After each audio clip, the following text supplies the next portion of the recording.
아직도 오늘 슈치타 저의 10대를 책임진 뮤지션입니다. 이름 김종환, 인원 1명, 직업 이거 떨리는데 갑자기 하려고 그러니까 아직도 세 글자가 떠오른 아티스트. 문득 궁금해졌어. 그때 네가 나에게 작업하자고 하지 않았다면 우리 어땠을까? 나의 주연 선배님. 아유 안녕하십니까. 아이고 반갑습니다. 너의 흔적 안에 살았죠. 너의 기억을 찾아 자꾸 다시 우리 가져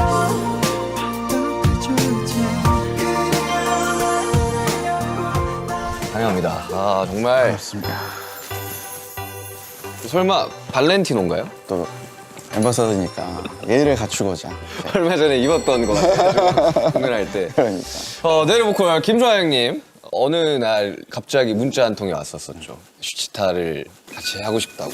사실 예능에서 볼 일은 거의 없었잖아요. 그렇죠, 그렇죠. 너무 신선할 것 같다는 생각이 좀 많이 들더라고요. 사실 슈치타를 약간 예능이라는 느낌이 저는 잘 안 들었던 것 같아요. 아 그래요? 가볍지만 무겁고 진지하지만 경쾌한 약간 토크쇼 같은 느낌? 또 음악 얘기할 때가 별로 없잖아요. 저 요즘 좀 특히 좀 없는 것 같아요, 그죠? 많이 없어서 우리도 뭔가 우리 음악 얘기를 하고 싶은데 네.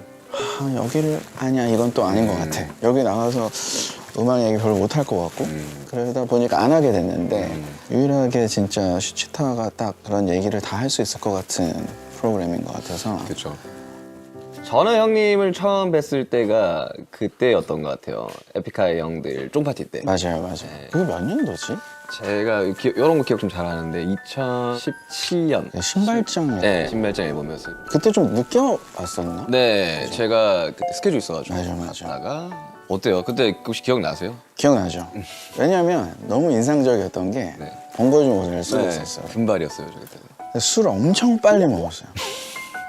뭐 늦게 와서 약간 급했는지는 모르겠지만 술을 엄청 빨리 먹고 근데 그 모습만 봤을 때는 이 사람 되게 에너지 넘친 사람이겠구나. 근데 그때 술을 아무튼 거기 있는 사람들 통틀어서 제일 많이 먹었을 거야 아마. 그리고 다음날 아마 죽었을 거예요. 이제는 그렇게는 좀 막 못 먹겠더라고요. 우리 형님이 준비해 오신 술을 가볍게 마시면서 네. 이제 근황이랑 이런 이야기를 한번 해볼까요? 어떤 술을 준비해요? 근데 다른 분들은 되게 특이한 술도 많이 가져오시고 아니요, 저 소주 빨간 뚜껑 가지고 온 친구도 있었어요. 저것도 요즘엔 좀 특이하잖아요. 박지민이라고. 그래서 저는 그냥 제가 기네스. 평소에 즐겨 먹는 맥주를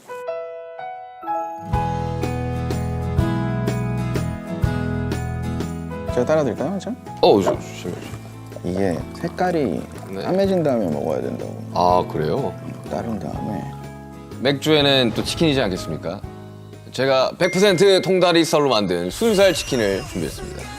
프라닭입니다. 프라닭. 원래부터 이랬으니까 나도 널 몰라 처음부터 끝까지 난 나니까 통다리 쌀로 만들어서 육즙 굉장히 풍부하고요. 촉촉합니다.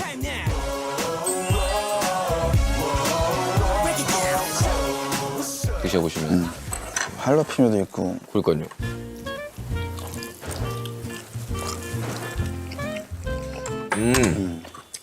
순살이라 굉장히 부드럽고 아니 맥주 원래 퍽퍽살을 잘 못 먹는데 얘는 기네스랑 되게 잘 어울리네요.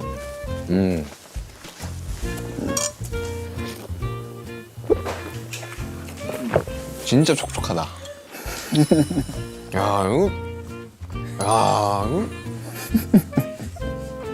너무 촉촉하다. 너무 촉촉해. 응? 꼭 한번 드셔보시길 바랍니다. 야 근데 올해 20주년인가요? 우리는 아마 아니죠 24년이었던 것 같아요. 사실 뭐 조금 좀 말을 좀 덧붙이자면 정말 제 어릴 적 싸이월드의 배경음악을 담당했던 두 팀이 있었는데 에픽하이와 넬이었습니다.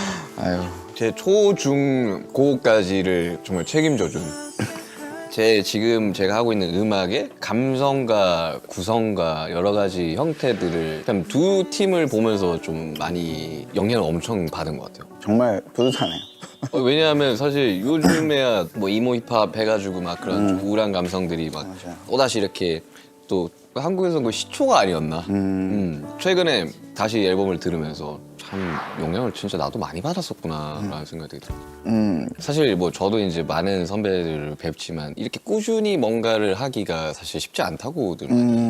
또 그때의 감정과 그때의 상태가 지금은 또 아니다 보니 네. 그게 되게 고민일 것 같아요. 사실 지금 또 그때의 감수성을 가지고 쓸 수 있나? 그것도 못할 것 같고. 근데 어떻게 보면 좀 음악의 매력인 것 같기도 한 게 물론 이제 우리가 대중음악을 하니까 어쨌든 듣는 사람들에 대한 생각 안 할 수도 없고 그렇긴 하지만서도 분명 그때와는 다르지만 지금의 나만이 갖고 있는 할 수 있는 혹은 표현하고 싶은 감정들이 있으니까 그걸 그냥 하면 되는 것 같아요. 그래서 우리는 좀 비교적 이른 시기에 그거를 알게 됐던 것 같아요. 왜냐하면 넬이라는 팀이 되게 호불호가 많이 갈렸었어요. 저는 무조건 호였는데. 근데 이제 리스너들 사이에서도 그렇지만 아까 윤기 씨가 얘기한 그 이제 싸이월드 시절에는 평론가들의 어떤 파워가 굉장히 셌었잖아요. 맞아요. 그 안에서 호불호가 굉장히 갈렸었어요, 저희가. 그래서 어떤 앨범이 나올 때마다 어떤 분들은 똑같아. 근데 어떤 분들은 완전 변했어, 실망이야, 뭐 이렇게 하고 별로다. 근데 그거를 3집 그 힐링 프로세스라는 앨범이 나왔을 때 그걸 엄청 많이 얘기를 들으면서 아, 이게 우리가 뭘 한다고 그래서 모두를 만족시킬 수가 없구나. 그쵸. 결국은 그냥 우리가 하고 싶은 거 지금 하고 싶은 거 하는 게 제일 편하겠다 라고 생각을 하면서 그때부터는 약간 신경을 안 쓰기 시작한 거. 1, 2집이 정말 너무 기가 막힌 명반이라 저는 아직도 기억이 납니다. 제 싸이월드의 배경음악은 두 곡이었는데 하나는 넬레인 앨범의 스테이 그리고 하나는 이것도 웃겨요. 에픽하이 레딜레인이었어요. 아, 맞죠. 네. 그래서 저는 에픽하이 레딜레인으로 사실 넬 김종환이라는 사람을 네. 처음으로 접한 거예요. 그리고 이제 거슬러 올라가서 이제 이어졌죠. 그때의 그 넬 음악과 에픽하이 음악을 들으면서 꿈을 꿨던 이제 한 소년이 자랑스럽습니다. 오늘 녹화 기준으로 지난주에 디지털 앨범 나왔잖아요. 디지털 싱글. 네, 싱글이 나왔잖아요. 원더러. Something wrong 그냥 뭔가 잘못됐어 계획으로는 10월에 싱글이 하나 더 나온다고 들었는데 네, 정말 4피스? 그냥 기타, 베이스, 드럼, 보컬로 딱 된 노래고 넬 스타일의 좀 게러지 락이라고 보면 될 것 같아요. 저희가 항상 그런 노래를 한두 곡씩 하려고 하는데 왜냐면 공연에서 그쵸. 굉장히 재밌고 그 문샤워라는 곡이 아마 이제 나오게 되겠죠. 제목이 문샤워예요. 네, 문샤워. 그 다음에 앨범이 나올 예정인데 EP가 EP 앨범이 제가 몇 년 전부터 네. 윤기 씨도 알 것 같은데 시뮬레이션 네. 티오리 있잖아요. 네. 거기에 엄청 관심을 많이 갖게 됐어요. 이게 꼭 그게 진짜 이 세상의 시뮬레이션이 아니더라도 비슷하게 해석될 수 있는 부분이 굉장히 많겠다. 그러면은 만약에 그럼 우리도 캐릭터거나 우리도 다른 AI가 만든 또 AI고 이렇다면은 그 중에는 되게 행복한 캐릭터도 있을 것이고 엄청 불행한 운명을 타고난 캐릭터도 있을 거고 누구가 그렇게 프로그래밍 해놓은 그럼 그들의 모습은 어떨까라는 시점에서 한번 앨범을 만들어 보자. 원더러는 그냥 약간 노멀한 NPC의 어떤 고민인 것 같은 거고 이제 문샤워라는 곡은 좀 암울하고 곡 작업할 때 떠오르는 이미지들 있잖아요. 이미지가 약간 그런 SF 영화인데 엄청 디스토피아적인 SF 영화에서 막 뒷골목에서 막 버려져 있는 로봇이나 이런 이미지를 떠올리면서 만든 곡이에요. 그래서 혹시 음원이 있나요? 보컬 녹음은 데모밖에 없어서 인스트루만 갖고 왔는데 저는 근데 가끔 데모 녹음이 더 좋을 때가 많죠. 예, 쓰자마자 불렀을 때가 제일 좋은 것 같아요. 러프하게 딱 러하게 딱 나오는 게. 근데 요만큼이 마음에 안 들어서 그걸 다시 부르려고 하면 맞아. 그게 안 나오더라고요, 확실히. 인스트루멘트 한번 들어볼까요?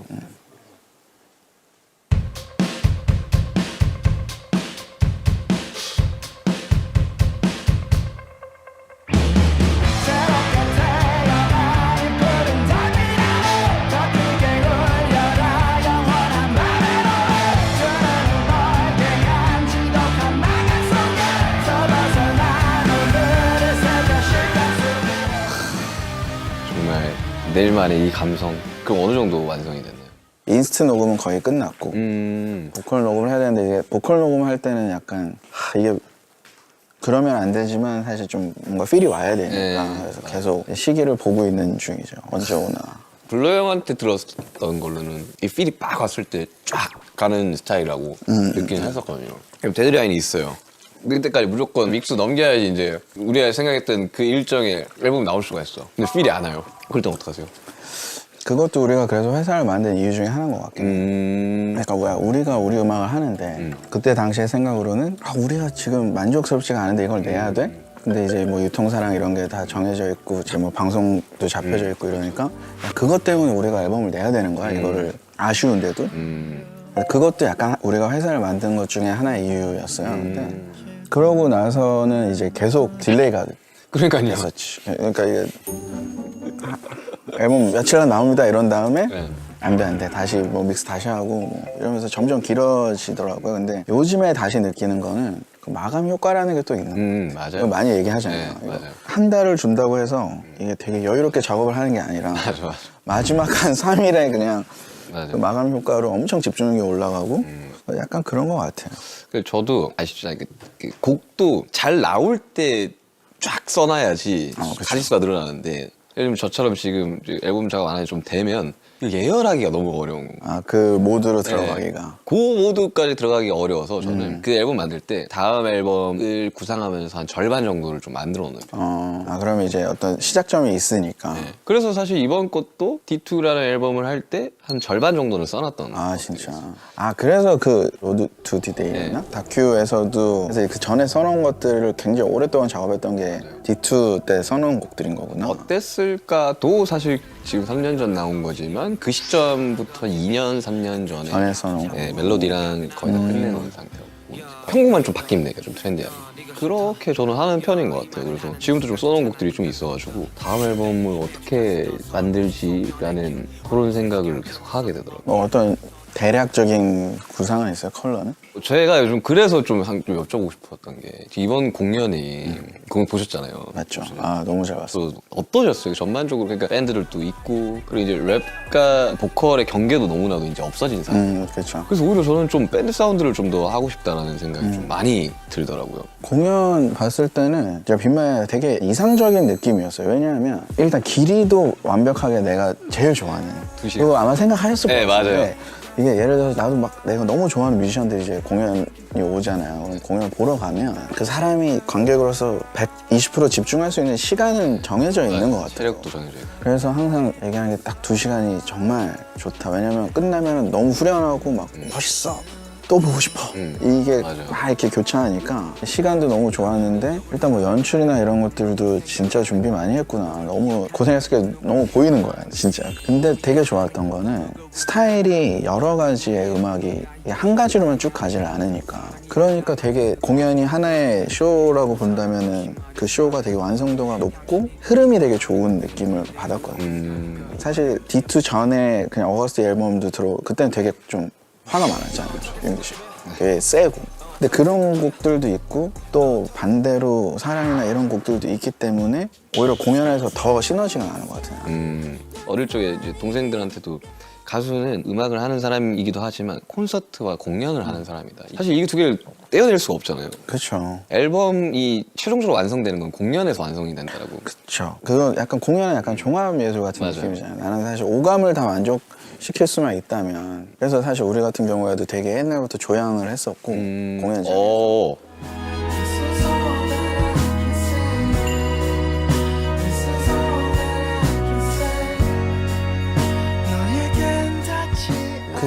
조향의 효과가 굉장히 커요. 왜냐하면 음악과 향은 그 시절로 돌아가게 만들어주잖아요, 그죠? 그래서 내가 그거를 개인적으로 경험을 하고 나서 그래서 공연 조향을 하게 된 게 제가 중학교 때 이제 그 교제하던 첫사랑 친구가 있는데 그 친구랑 이제 대학교 때 헤어지고 꽤 오래 만나셨네요?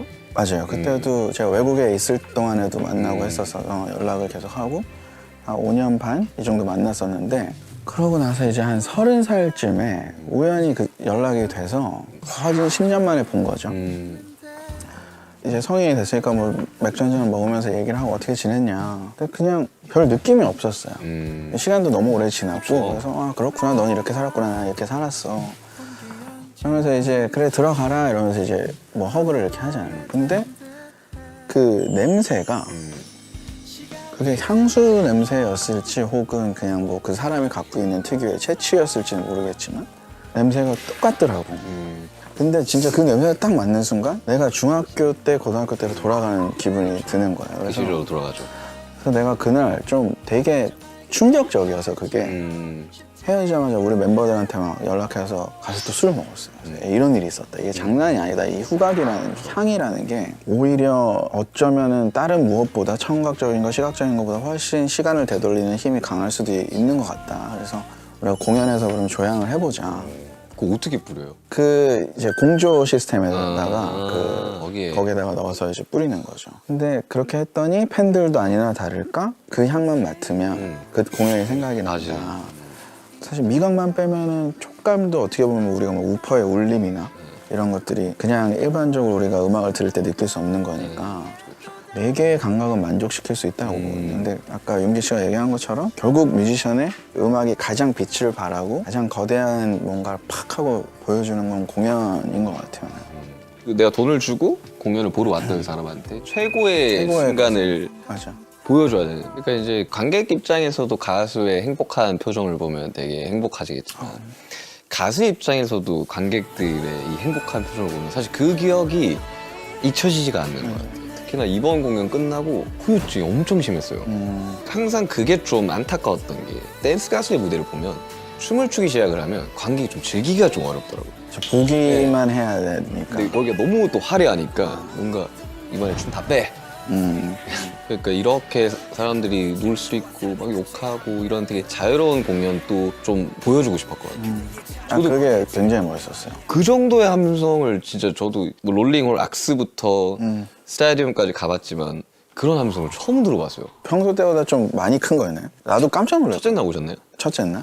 첫째 날이 제일 작은 거였어요. 아 진짜? 나는 막 귀가 터질 줄 알아. 셋째 날은 함성의 느낌이 아니었어요. 그러니까 그 막 땅이 울렸다고 하더라고.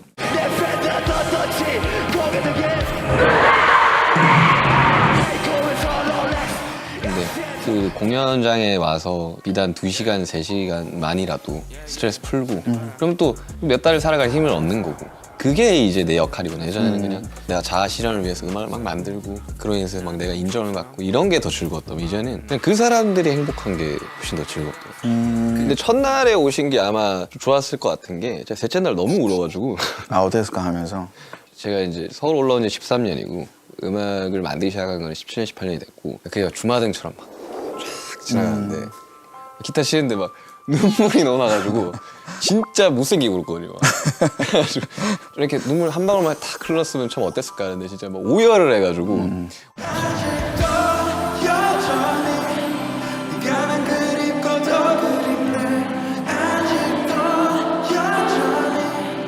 우리 어땠을까 이야기를 해야 돼요. 사실 이 이야기를 하기에 제가 남준이랑 비슷한 시기에 음악을 듣고 자랐다 보니까 피처링을 섭외할 때 항상 겹쳐요. 야 남준이한테 처음에 연락이 왔을 때는 어떠셨어요? 그게 몇 년도였죠? 16년이었으려나? 그랬을 것 같아요. 그래서 되게 재밌는 경험이었던 게 연락이 그 A&R 분한테 왔던 것 같은데 그때 당시도 이미 이제 BTS가 왕성한 활동을 하고 있을 시기에 지금처럼까지는 아니지만 이제 전화가 와서 안녕하세요. 네, 저희 회사에 방탄소년단이라는 팀이 있는데 이제 거기에 뭐 RMC가 이렇게 설명을 이렇게 되게 친절하게 해주시는데 그 연락을 받고 멤버들한테 회사에 방탄소년단이 있대. 애들 막 웃더라고요. 그래서 방탄소년단을 내가 모를 거라고 당연히 이제 아는 건데 그래서 내가 음악을 보내줬어요. 되게 빨리 보내줘가지고 뭔가 약간 내 감성이랑도 잘 어울리는 것 같고 해서 재밌었죠. 그리고 사실 뭐 어땠을까 같은 경우에는 주변에 이제 또 슈가씨 찐팬 아미들이 워낙 많아서 아 그래요? 그래서 사실 그 전에 음악들도 많이 들어봤던 터라 그래서 사실 피처링이든 콜라보를 하고 뭔가 작업을 할 때 그 기준이 아티스트의 포트폴리오거든요. 그 사람이 걸어왔던 길과 작업물들 그걸 보면 이제 이 사람이 진심인지 아닌지 알 수 있다라고 생각을 해서 근데 캐릭터가 엄청 강하고 그래서 그냥 내가 생각했던 대로다 라는 느낌이어서 그래서 사실 어땠을까는 뭐 사실 좀 쫄긴 했어요. 왜냐면 가이드가 전국 아 맞아요. 전국이 가이드였어. 되게 좋더라고요. 그래가지고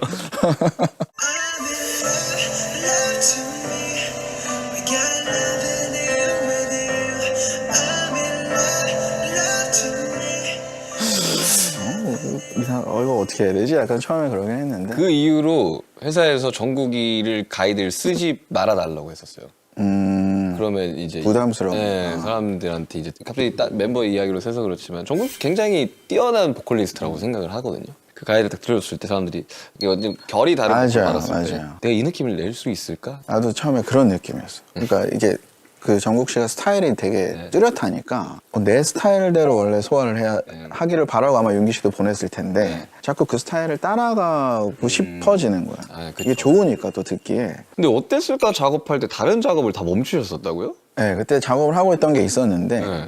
나는 처음에 듣고 가사가 조금 너무 개인적인 얘기라서 약간 누가 될까봐 너무 그러니까 픽션이 아니니까 이 가사가 이걸 가볍게 생각할 수가 없잖아요. 그렇죠. 집중을 해야겠다 그래서 아마 그때 그 작업하는 동안은 딴 걸 아무것도 안 했던 거예요. 아이도 생각나는 게 이제 형님은 편곡을 좀 미니멀하게 맞아. 가길 원했고 저는 약간 제 시그니처라고 해야 되나? 마지막 곡을 되게 약간 커튼콜처럼 좀 이 친구를 이제 마지막으로 이제 보내는 그런 식으로 좀 하고 싶었어가지고 그 중간점을 되게 찾느라고 좀 맞아. 근데 나는 되게 그래서 뭔가 그 앞부분을 생각했던 것 같아요. 그러니까 어떤 이게 친구에 대한 그리움이나 혹은 미안함이나 후회 혹은 화남? 혼란스럽고 막 옥만 가지 감정이 다 섞여 있을 것 같은 그 부분에만 약간 나는 너무 꽂혀가지고 그래서 일부러 막 박자도 맞아요. 거의 막 유연음으로 바꿔놓고 랩이랑 막 이렇게 엉키게 해놨었잖아요. 맞아. 근데 약간 윤기 씨는 그거를 딱 어느 정도 극복을 하고 덤덤해진 상태에서 이 친구를 약간 보내는 보내주는 약간 그런 느낌이었더라고요. 아 저는 이제 약간 성덕이 된 느낌이에요. 어릴 적에 이제 이러면서 따라다녔던 이제 두 분을 만나게 돼가지고 근데 넬은 고정층이 너무나도 탄탄하고 아직도 너무나도 뚜렷한 것 같아요. 이게 20년이 넘도록 그렇게 할 수 있는 비결이 있을까요 혹시? 그게 약간 꾸준히 하는 거 되게 중요한 것 같아요. 그래도 한 1년 내지 2년에 한 장씩은 2년에 한 번씩은 냈던 것 같고 작사 작곡한 걸 보면 20년 동안 거의 매달 하나씩은 낸 걸로 돼 있더라고요. 계산을 해보니까. 그렇다고 치면은 우리 음악을 좋아해주는 사람들한테는 잊혀지지 않을 정도로 꾸준히 계속해서 음악도 소통이라고 생각을 하고 맞아요. 계속 소통을 해왔던 것 같고 또 한 가지는 뭐 저를 비롯해서 뭐 우리 멤버들도 그렇고 음악을 진짜 너무 좋아해요. 그러니까요. 음악을 너무 좋아해서 적어도 그 진심은 좀 어느 정도 느껴지지 않았을까. 근데 진짜 그렇긴 해요. 저도 이제 누군가의 팬이었었고 지금도 누군가의 팬이고 그리고 수많은 공연장에 가지만 가수가 되게 그 끊임없이 자기 진심과 우리는 단단하다라는 거를 보여줄 때만큼 팬으로서 감동 엄청 받게 되잖아요. 그러기 위해서는 뮤지션들은 나는 좀 부지런해야 된다고 네. 많이 생각을 했었거든요. 어릴 적부터. 그래서 저는 더 부지런하게 막 곡 작업, 외부 작업도 막 들어오면 그냥 하고 물론 그게 그 사람의 취향 아니었을지언정 그래도 나는 이렇게 여러분들을 위해서 정말 노력하고 있습니다를 보여주는 거라고 생각이 들거든요. 그 차이인 것 같아요. 그러니까 음악을 하는 내 모습을 좋아하는 것과 음악 자체를 좋아하는 거에 분명한 차이가 있는 것 같아요. 내가 느끼기엔. 그래서 음악을 하는 내 자신을 좋아하는 경우는 내가 그 음악으로 인해서 잘 안 풀렸을 때 되게 쉽사리 포기를 하고 다시 일어나지 못해야 하는 것 같아요. 왜냐면 음악을 하는 내 자신을 좋아했는데 인정을 안 해주고 사람들이 몰라주면 음악을 하는 내 모습이 너무 멋이 없는 거야. 근데 그거는 반대로 음악 자체를 너무 좋아하는, 그래서 내가 주인공이 되지 않아도 나는 음악 씬에서 이 일부분일 수만 있으면 너무 행복해 라고 했던 사람들이 맞아. 대부분 훨씬 음악적으로도 잘 풀리고 나중에는 그 음악을 듣는 사람들도 다른 사람들도 그걸 알아주고 그런 것 같더라고요. 그래서 후배들한테 또 이제 종종 뭐 윤기 씨도 되게 많이 그런 얘기가 오겠지만 그 얘기부터 하는 것 같아요. 맞아요. 많은 대표 이제 제작하는 대표분들을 만나면 그런 이야기를 많이 하거든요. 방탄소년단 뭐 무슨 뭐 비결이 뭐예요? 뭐 이런 이야기를 하면 데뷔 전부터 이후까지 어떤 음악을 만들어서 어떻게 발표를 하든 해.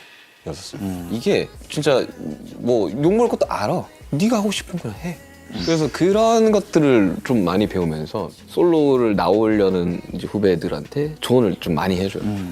네가 하고 싶은 걸 진짜 확 가서 그냥 그 색깔만 보시던가 아니면 진짜 대중적인 가던가 중간 합의점은 없다. 그렇지.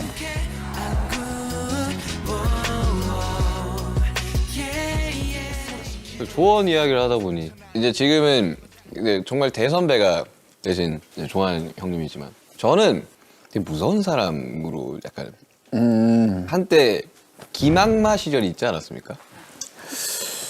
그랬던 때가 있었죠. 그러니까 20대 때가 절정이었던 것 같은데 20대 중후반? 네. 다 그렇잖아요. 그 나이가 원체 이제 막 혼란스럽기도 하고 사실 어른도 아니고 아이도 아닌 경험해본 것도 아주 없는 것도 아니고 너무 많은 것도 아니라서 그때는 진짜 조금 특히 음악 관련에 있어서는 허점이 보이는 것 같다 그러면 그걸 참지를 못했던 것 같아요.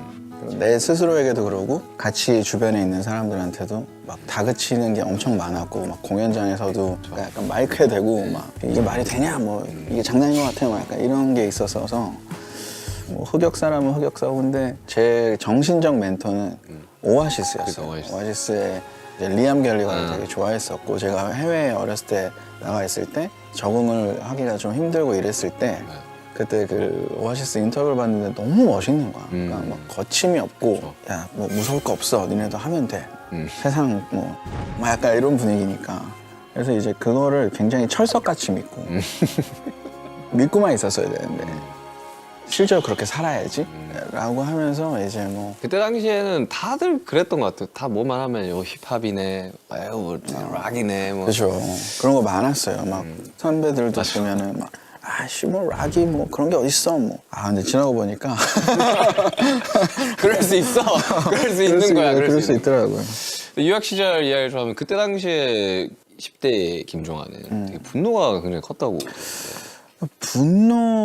분노로밖에 변환이 안 됐던 것 같아요. 지금 생각해 보면 그게 꼭 분노나 화로 바뀔 필요는 없었을 것 같은데 제가 어렸을 때 이제 이동이 굉장히 잦았어요.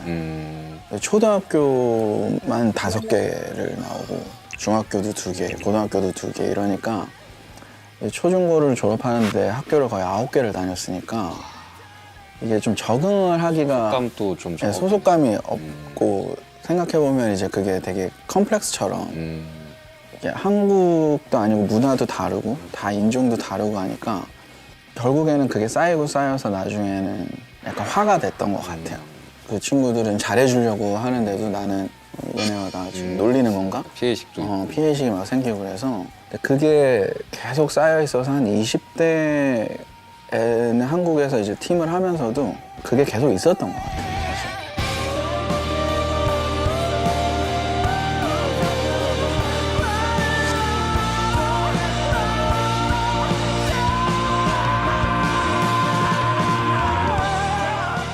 근데 이제 멤버들이랑 오랜 시간을 지나면서 특히 이제 좀 어려운 일들을 겪었을 때 같이 있어주는 걸 보면서 이제야 좀 비로소 친구가 이런 게 친구구나? 그러니까 이런 느낌을 받는 것 같아요. 그래서 내일 음악을 들으면 항상 어딘가 되게 슬프고 어딘가 뭔가 결핍이 있고 근데 그런 것들이 음악에서 참 녹아들고 물론 저도 어릴 적에는 막 화도 많고 분노도 하고 막 세상에 대한 분노부터 막 시스템에 대한 분노 근데 이제 그 믹스테이프를 함과 동시에 그런 것들이 많이 줄었거든요. 그런 부정적인 감정들이 물론 그래서 또 이번 D-Day 때는 그때에 비해서 약간 좀 그런 화나 이런 분노가 없어진 거 아니야? 라고 그건 어쩔 수가 없는 거라고 보거든요. 사실 그때 그걸로 다 정리가 된 거를 다시 끄집어 와서 또 그럴 필요는 없죠. 할 필요는 없는 건 거잖아요. 그래서 그때 당시에는 되게 괴롭고 그냥 다 때려치고 싶다라는 생각이 이게 음악으로 다 정리가 되니까 이제는 오히려 고맙더라고요. 그 순간에 있었기 때문에 내가 이런 걸 할 수 있었고 그들은 내가 이 동산에서 나가길 원하는 신들의 꿈들이 꿈들로만 남지 않게 언제 어디서든 나 당신들을 응원할게 사실 그런 것도 있는 것 같아요. 그래서 우리가 막 희망적인 어떤 메시지를 주는 경우는 별로 없긴 한데 그럼에도 불구하고 뭐 내일 음악 들으면 많이 힘이 돼요라고 얘기를 하는 게 아, 이 사람도 나랑 같은 어떤 어려움을 겪었구나, 같은 생각 갖고 있구나 이것만으로 약간 조금 위안이 되는 그래서 또 그게 음악이 주는 힘이 아닌가 싶고 나도 어렸을 때는 그 힘든 시기를 보내고 있었을 때 내가 좋아하는 음악을 들으면서 맞아요. 그냥 진짜 그냥 헤드폰 딱 끼고 그 세상에 빠졌을 때는 다른 게 생각이 안 나니까 그런 역할을 하는 게 음악이 아닌가 싶어요. 그게 음악의 힘이라고 저는 아직도 믿고 있어요. 약간 이게 좀 너무 좀 뭐랄까 좀 너무 낭만을 쫓는 거일 수도 있지만 그 정말 음악으로 많이 구원된 사람이 많다고 봐요. 저 또한 마찬가지예요. 나도 그래요, 진짜로. 그래서 참 제 음악을 또 듣고 누군가는 또 꿈을 꾸겠죠. 그럼요. 그러니까 내가 내일가 에픽하이를 보면서 꿈을 꿨던 것처럼 그렇게 됐을 때 그 친구가 나를 딱 찾아오는 케이스들이 간혹 있더라고요. 저도 뭐 아직 그렇게 오래 활동한 거 아니지만 근데 와 그때의 그 느낌은 저는 엄청 감동적이더라고요. 그런 이야기를 해주니까. 맞아. 저도 기억이 나는 게 아직도 너무 기억이 나는 게 21집 나오고 나서 그 원음 방송이라고 불교 방송이죠. 예. 스님이 이제 DJ를 하시고 라디오에서 이제 뭐 실시간 연결 있잖아요. 전화 연결. 고3이었던 친구가 너무 힘든 시기를 보내고 있고 그래서 사실은 좀 안 좋은 생각을 많이 했는데 그래도 내 음악을 듣고 기운을 내서 열심히 살아보려고 합니다. 이렇게 해서 이제 전화 통화를 했었어요. 그 이름이 잊혀지지가 않는 거예요. 그 사람의 이름이. 근데 얼마 전에 사인회였나? 그때 그분이 오셨어요. 근데 그분이 그 얘기를 하시더라고요. 그러니까 그때 잘 기억하냐? 그래서 그때 이후로 이렇게 열심히 잘 살아서 지금 있다. 근데 되게 뭔가 우리가 그 정도의 사람인가 싶기도 하면서도 그래도 누군가 삶에 이렇게 좋은 그래도 영향을 끼쳤다는 게 너무 감사하고 그러더라고요. 되게 약간 좀 황홀한 순간인 것 같아요. 이런 게 락커가 이래야 되는데 락이라고 배워가지고. 근데 갑자기 되게 궁금한 거 이거는 그냥 뭐 개인적으로 궁금한 건데 기억을 걷는 시간은 그 저도 그렇거든요. 아, 대치타보다 더 잘할 수 있나? 뭐 이런 생각을 한단 말이죠. 올 때도 대치타 듣고 하네. 그때 당시에 진짜 마음에 안 들었었단 말이죠. 같이 작업한 친구랑 같이 합숙하면서 막 야, 이것도 해볼래 저것도 해볼래 이런 도중에 나왔던 하나였던 거죠. 근데 이게 제 예상보다 너무 터져버린 거죠. 그때 당시에는 이제 음원이 나온 것도 아니었고 그냥 유튜브랑 사운드 클라우드만 있었는데 이미 빵 터져버리고 조회수도 막 올라오고 그러니까 이번 앨범도 항상 그거랑 비교를 하게 되니까 저는 딱 첫 도입과 첫 마디에 다 와 한다고 보거든요. A가 네. 중요하죠. 네. 아직도 딱 요 한마디만 나오면 사람들이 그 시절로 돌아가. 뭐 누군가와 헤어졌을 때라든지 이런 되게 엄청 히트곡을 만드셨는데 이게 어쩌면 부담이 되거나 그러지는 않나요 혹시? 뮤지션으로서 좋은 곡을 만들기 위해서 노력은 끊임없이 하겠지만 그 곡이 나오고 안 나오고는 우리의 네, 영역이 아니라 영역이 아닌 것 같아요. 그래서 최선은 다하지만 최선은 다하지만 부담은 없는 것 같아요. 나는 그런 곡 하나라도 있다라는 게 사실 뮤지션에게는 너무 큰 어떻게 보면 축복이고 진짜 수많은 가수들이 커버를 하잖아요. 그래서 너무 고마워요. 사실 그러니까요. 너무 고맙고 대추타는 커버를 안 해요. 어려워서 너무 어려워서 그래. 열심히 하다 보면 또 뭔가 이렇게 하늘이 찍어주는 거라. 이러고 있어요. 주목해서. 제발 하나만 해. 한 번만 해줘. 아유. 자, 슈치타의 마지막 공통 질문입니다. 거창하진 않아도 인간 김종환이 이루고 싶은 꿈이 혹시 있나요? 이 씬에서는 야, 물 들어올 때 노져야지 이런 얘기 많이 하잖아요. 근데 사실은 물 들어올 때 노젓는 사람들도 뭐 좋긴 하지만 더 많은 사람한테 물이 들어올 수 있는 물길을 터주는 게 그래서 항상 물이 들어올 수 있는 길을 만들어주는 역할을 하는 사람이 정말 대단하고 생각하는데 근데 저는 방탄 보면서 딱 그런 느낌이었거든요. 그래서 나도 뭔가 밴드를 하면서 다른 밴드 후배들한테 그들의 물이 뭔가 들어올 수 있는 길을 만들어줄 수 있으면 참 좋겠다. 아유, 이미 생각을 하고 있죠. 주셨죠.